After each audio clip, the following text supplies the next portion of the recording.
आहे की नाही एकदम मस्त आवाज असा कुरकुरीत। तर ही अशीच एक कुरकुरीत भजीची रेसिपी म्हणजे ओव्याच्या पानांची भजी, ही रेसिपी आज मी तुमच्याबरोबर शेअर करणार आहे। मस्त आहे, खायला सोपी आहे करायला। तर चला वेळ न घालवता आपण रेसिपीला सुरुवात करूया। आता प्रथम ओव्याच्या भजीसाठी ही मी माझ्याच बगीच्यातली ओव्याची 20 पानं घेतलेली आहेत। पानं स्वच्छ अशी धुवून पुसून घ्यायची आहेत, म्हणजे एकदम कोरडी करायची आहेत। आता इथे भजीचं पीठ भिजवण्यासाठी इथे मी 1.5 वाटी एवढं बेसन घेतलेलं आहे आणि पाव वाटी एवढं तांदळाचं पीठ घेतलेलं आहे। तांदळाच्या पिठामुळे छान असा भजीला कुरकुरीतपणा येणार आहे।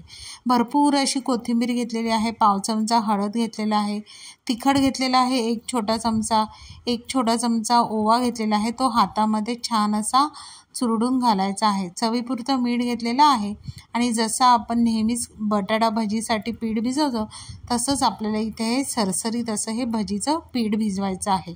जास्त पातळही नाही आणि जास्त जाडसुद्धा नाही।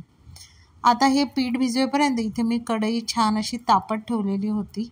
आता कढई आपली छान तापलेली आहे, तेलसुद्धा तापलेलं आहे।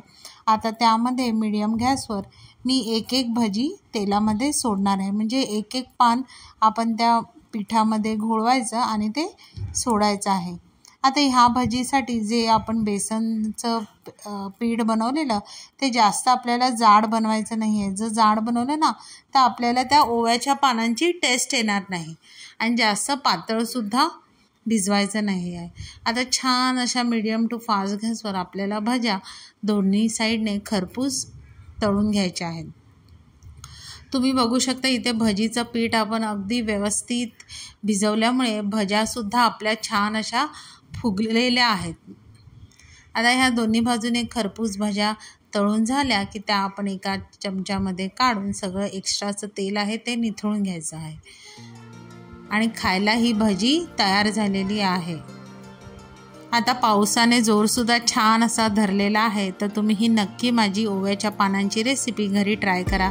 रेसिपी आवडली तर रेसिपीला लाईक करा, शेअर करा, कमेंट करा। चॅनलवर नवीन असाल तर चॅनलला सबस्क्राईब करा आणि नवीन व्हिडिओच्या नोटिफिकेशनसाठी बेल आयकॉनला प्रेस करायला विसरू नका। तोपर्यंत मस्त राहा।